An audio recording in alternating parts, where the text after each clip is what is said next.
Olá, turminha! A aula de hoje será sobre gametogênese normal, que trata-se da conversão de células germinativas em gametas.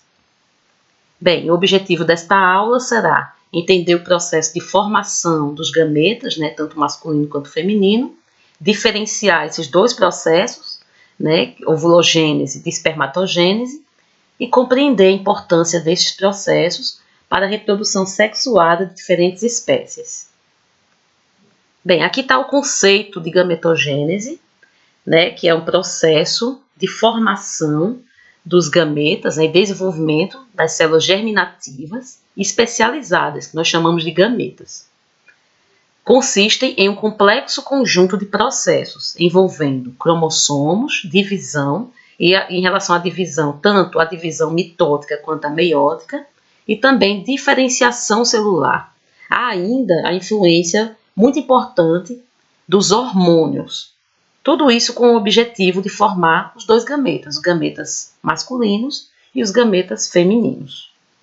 Bem, aqui a gente pode observar a diferença do gameta sexual masculino para o gameta sexual feminino. O gameta sexual masculino aqui, mostrado, trata-se de um espermatozoide maduro.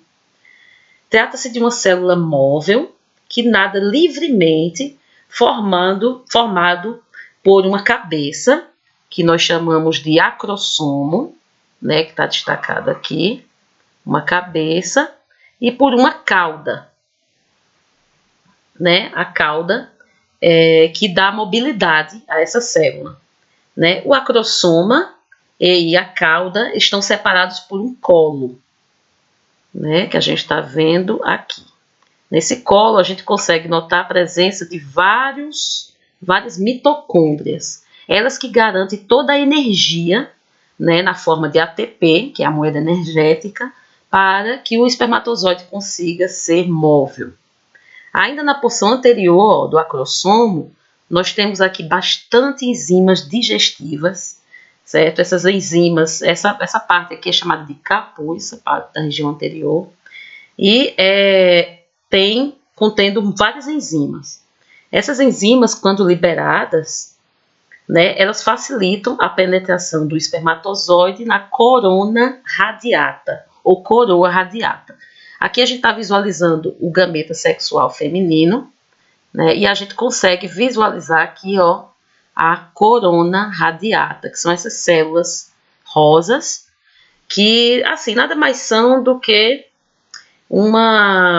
que cercam o ovócito e consistem assim, em 2 ou 3 camadas de células foliculares que exercem um papel fundamental na fecundação, que a gente vai estudar mais adiante.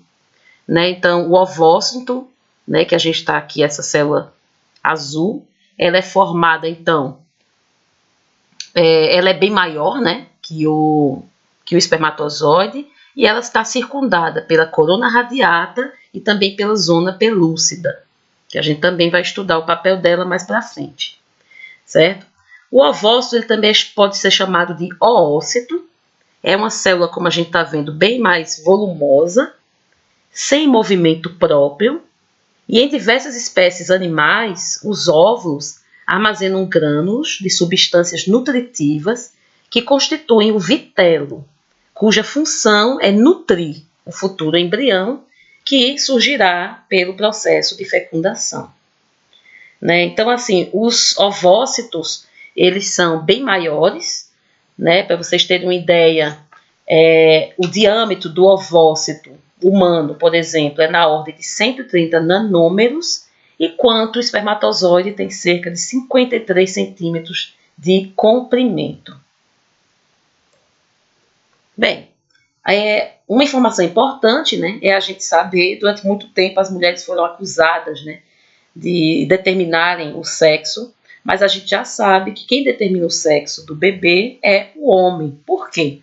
Porque o homem ele pode ter espermatozoides masculinos, ou seja, com o cromossomo X, femininos, com o cromossomo X, ou masculino, contendo o cromossomo Y, tá?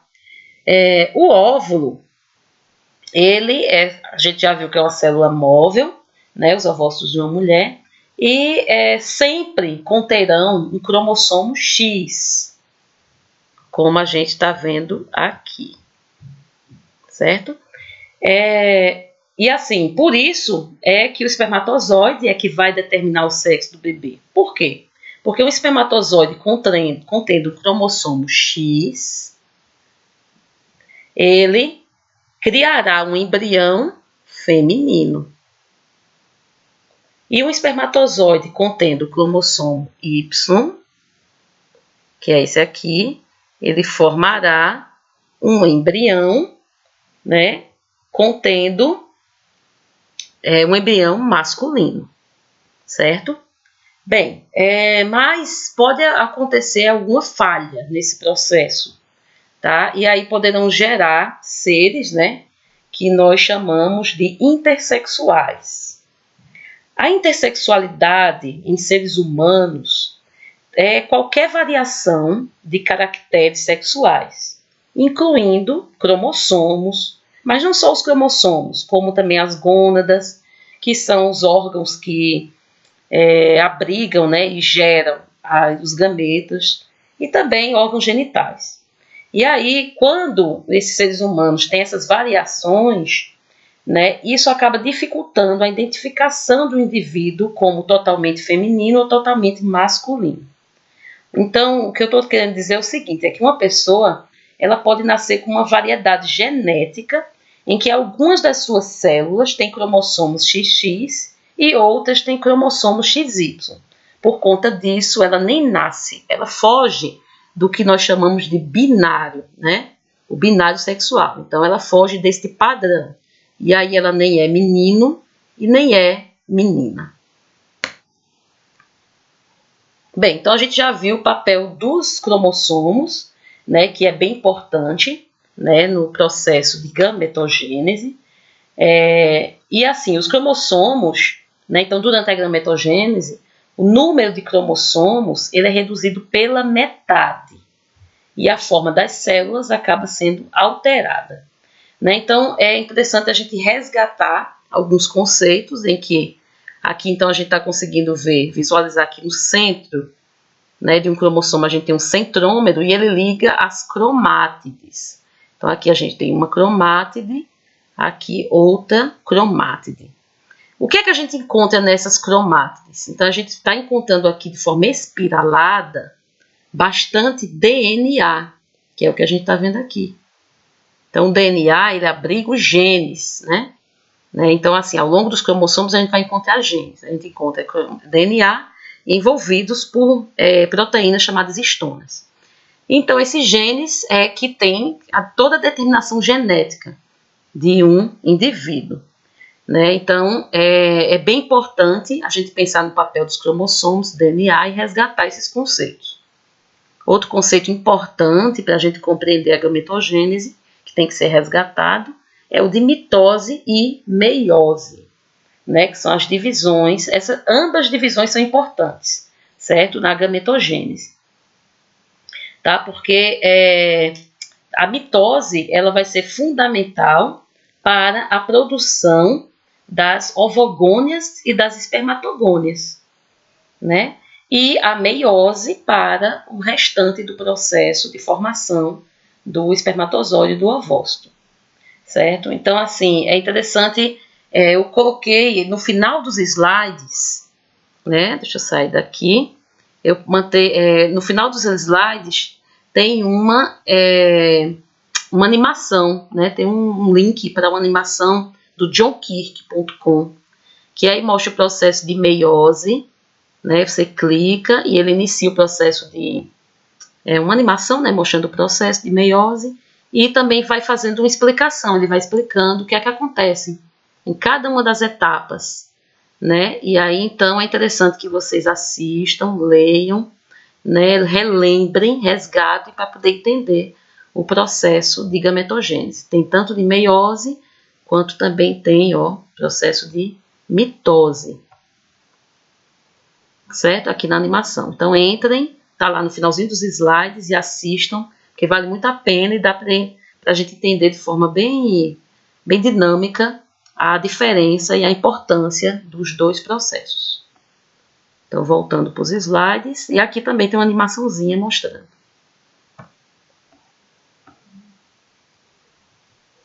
Bem, então também a gente tem que resgatar o processo de meiose, né?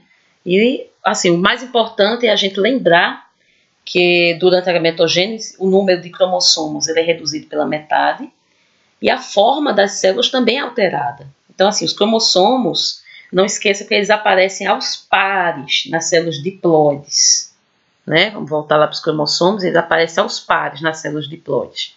Então, aqui está mostrando só um cromossomo, mas ele aparece aos pares, aí nós chamamos de homólogos, né?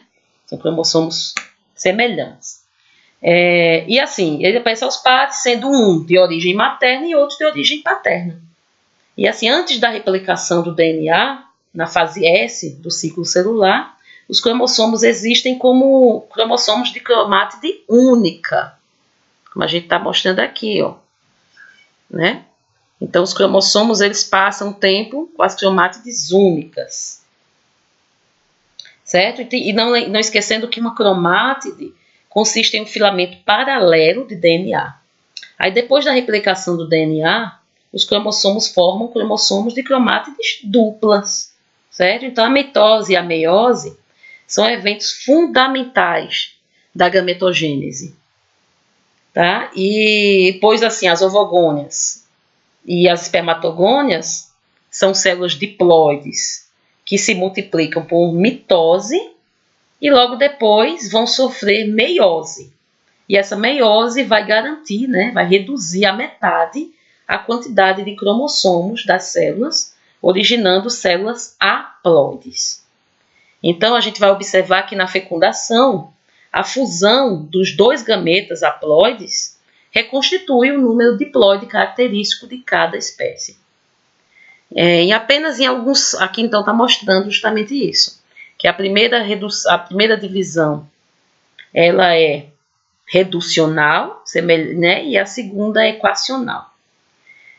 Apenas em alguns casos é que a meiose não vai formar gametas, certo? Então, assim, é bem raro, mas acontece. É exemplo das abelhas, né? Um exemplo bem conhecido é o das abelhas, que elas desenvolvem gametas sem que passe pelo processo de meiose, através de um processo conhecido como partenogênese, certo? Contudo, a grande maioria dos seres vivos, eles que se reproduzem de forma sexuada, formam os seus gametas pelo processo de meiose, certo?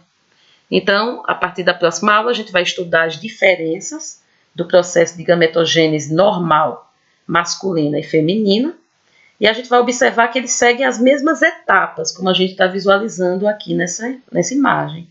Sendo que essas etapas eles ocorrem em tempos distintos nos dois processos. Então, assim, nos machos de mamíferos, a multiplicação das espermatogônias ocorre praticamente ao longo de toda a vida do animal, embora seja mais intensa, né, após a puberdade e decline na velhice. Já nas fêmeas, né, dos mamíferos, o período de multiplicação das ovogônias geralmente se restringe à vida intrauterina ou à juventude. Então, a gente vai estudar na próxima aula a diferença dos dois processos e o tempo em que ocorrem os processos, ok?